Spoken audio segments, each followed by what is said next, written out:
Hello everyone, welcome back to Total Football Talk. So we're going to look at all the latest news coming out of Manchester United, and I know that there has just been a massive interview dropped with Sir Jim Ratcliffe. I will cover that later. I just haven't seen or kind of been able to go through any of that yet so far, but I know that it is obviously quite damning. I don't think Jim has maybe covered himself in much glory in the little snippets that I've heard so far, but we will jump into the latest news kind of that I was looking at prior to that interview, and we'll look at the headlines. And the headlines are a potential return for Jadon Sancho. We get some information from David Ornstein, who gives us a little more of sort of details as to the reason why Jadon Sancho may come back to Manchester United. Now, tell me what you think. Do you think it's a good thing that Jadon Sancho is coming back?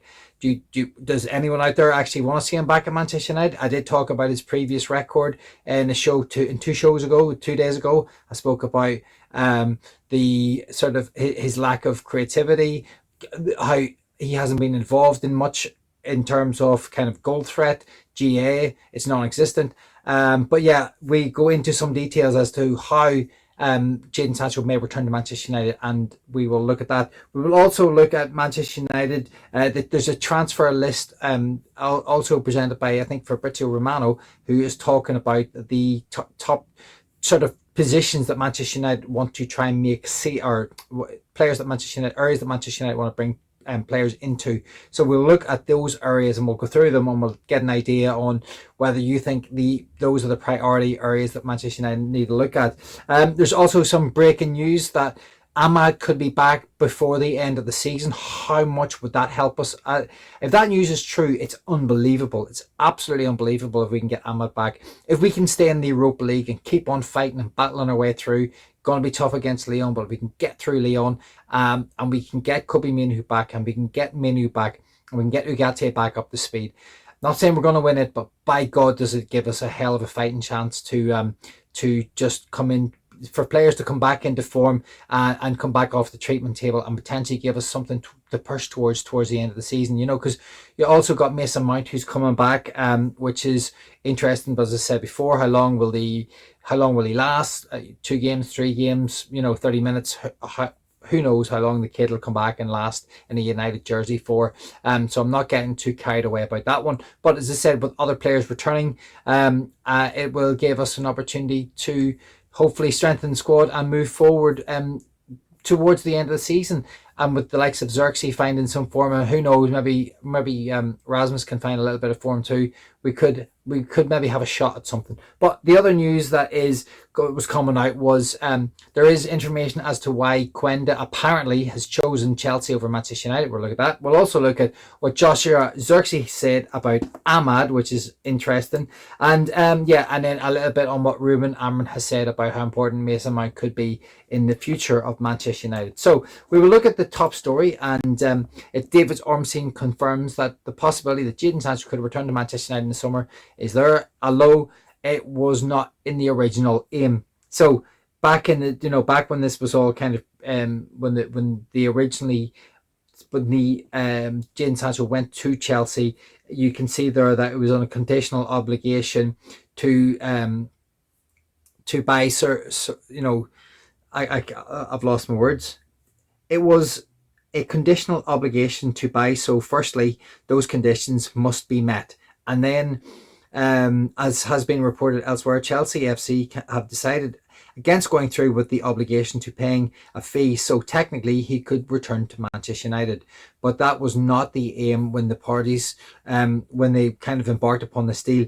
So let's see if this remains the case or charges, which could obviously be a big story. So apologies, guys, my dyslexia there is kicking in.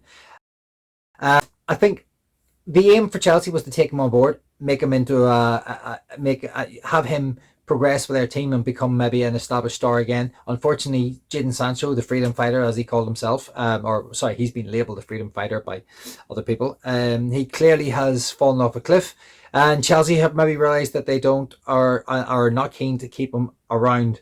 And I just think it's a shame, because we almost need to fight this. It almost needs to be, well, if the obligation is kind of upheld and Chelsea finish above, I think it's 14th in the league, then they need to take him off our hands. He's worth 25 million in a sale. after a monetization, he is worth £12 million. And I think right now that money would be very, very beneficial to us. But as I said before, where would that money go? Would it go into the debt? Would it cover debt, or would it go into the transfer kitty? Only time will tell. But if he comes back to us, it's another headache that we need to try and work through in the summer, because it means we've got to try and sell him. And as we know, Manchester United are not very good with transfers. We've a lot of transfers to kind of move people out in the summer, and if Jadon Sancho comes back, it's just adding to that.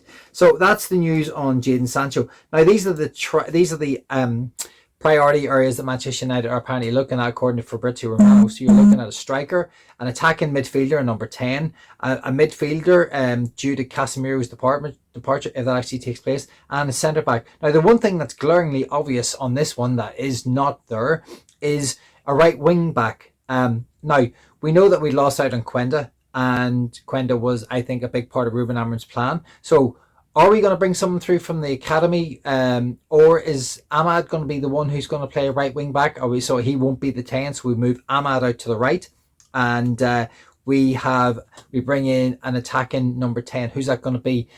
I love Cunha from Wolves. Kind of reminds me a little bit of the Eric Cantona. A little bit erratic, unbelievable talent, and maybe just needs the help to be guided a little bit, but could be a transformative player for Manchester United. But I don't really know if we're actually going to get him, but I think he could be absolutely fantastic. I'd love to see him come. I'd love to see him be our number 10. It'd be absolutely amazing. Guys, thanks very much for watching. I'm Keith. I'm the host of this little channel. If you're enjoying the content, if you could hit the subscribe button, bottom right hand corner of the screen, that'd be amazing. If you could tap that like button, that would be amazing too. And if you feel like sharing the content, absolutely first class. Really, really appreciate it. Thank you very much, guys. Okay, let's crack on with the end of we're heading towards the end of the show. So those are the areas. Please get your comments in below. What areas are more important to you that we need to fill? Do we need a right wing back? Is Ahmad going to be the answer to our prayers? Ahmad one side and Dorgu on the other, or do we need to bring in someone? Please let me know what you're thinking on that one. And this is the reason why we apparently didn't get a right wing back or Quenda, because apparently Geovany Quenda preferred to play as a pure winger in Chelsea's system, and he didn't want to play as a wing back for Manchester United. So Quenda didn't want to come, apparently. Whether this is 100% on the nose, I don't know, but he wanted to play as a proper winger as opposed to a wing back. Maybe he wanted a little best work. Maybe he wanted to downgrade his work rate or something. I'm not entirely sure, but I believe that if we have lost out because he wanted to go there, I don't know whether this is true or not. Obviously, it's coming from Fabrizio Romano, and Fabrizio is absolutely kind of, top-notch, cream of the crop. He normally gets all the scoops. And it is pretty disappointing if this is the case, that Quenda doesn't want to come because he gets the opportunity to play as a pure winger for Chelsea. I get it from the kid's point of view, but from our point of view, it's a big loss. I actually think Ruben's number one target was Quenda, and I believe that we've missed him. And as I said, from that previous list of players, I actually don't think we're going to get him. So, we're not potentially going to look at a new right wing back. There is a young kid who plays in the under 21s, under 18s, Mentato, brilliant young player. Maybe we're going to bring him through. It'll be interesting to see if there is another potential young kid coming through from the academy to come in and make that difference, rather than spending 40 to 50 million pound on someone like Quenda. But as I said, for me, I stand by it. I still think Quenda's quality. I still think he would have been a great signing. I do think he is young, and I do think Chelsea are doing the right thing, and maybe we can't wait for players. Maybe Chelsea can. They can wait because they've got an abundance of players. We cannot wait. We have to bring players in now. So maybe that was another part of the reason why we couldn't bring him in, because he's not coming into Chelsea until not next season, but the season after. So that's where we are with that one. And then we go into the last couple of bits. And this is Joshua Zirkzee talking about Ahmad. You get the ball from him. The ball sticks to his feet. It's ridiculous. I read somewhere that someone said he's the Ivorian Messi, and basically, yeah, this guy is really good. Now, this is Joshua Zirkzee speaking to Sky, and obviously he would have seen him in training. I remember the very first time I seen a snippet of Ahmad, and he was Manchester United against Liverpool, and he was in the under-18s, and he came in and he played his first game or his second game, And he had one stage where he had the ball strapped to his foot. There was 5 Liverpool players around him. They couldn't get the ball off him. He jinked and weaved and ducked and dived. And then he pulled off a shot from the edge of the box, and it just went whistling by the top corner. And I remember thinking, wow, the kid has skills. And obviously Joshua Zirkzee seen firsthand in training how good he is at dribbling. He's absolutely sensational. And I believe he could be a big part of Manchester United's future. As I said, as a right wing back or as a 10. Where would you like to see him? I'd get your comments in below. Would you like to see him as a 10 or right wing back? Me, personally, I prefer to see him as a 10. Imagine having him as a 10 and Quenda on the right, or someone of Quenda's sort of quality. Now, there aren't that many Quendas out there, that's for sure.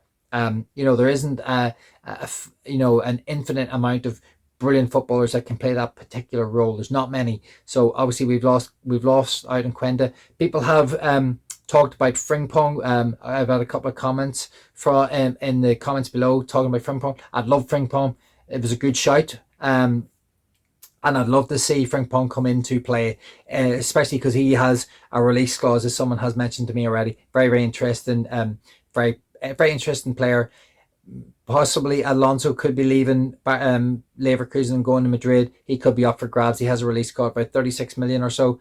Yeah, interesting one to keep an eye on. Would love to see him come in. Brilliant player. And then finally, we'll just go on to what Ruben Amorim has said about Mason Mount. And he said that, potentially he's potentially on the bench for Leicester if he's fit. We're going to take him, and maybe he'll get 5 minutes. Perfect. Now, he has talked about how much he loves Mason Mount and how much Mason Mount actually fits the system. And it would be interesting to see if Mason Mount can actually stay fit, as I said before. I'm not sure he will. If he can, brilliant. Gives us another option. Gives us a bit of strength on the bench, because that's what we absolutely need at the minute. But yeah, so that's where we are with all the news, guys. Thank you very much for listening to that little roundup. As I said, obviously the Sir Jim Ratcliffe interview has come out. I will go through it. I will throw some thoughts out there, and we'll do a separate video on that one later. But everyone else is doing their videos, so it's probably well worth checking out what other people are saying in this particular space at the minute. As I said, on your way out, if you're liking the content, hit me a like, please. Hit me a subscribe, would be amazing. Thank you to everyone who has done, and anyone who's made it this far to the very end. You're an absolute legend. Thank you so much, and I'm going to leave it there. See you next, either later today or tomorrow.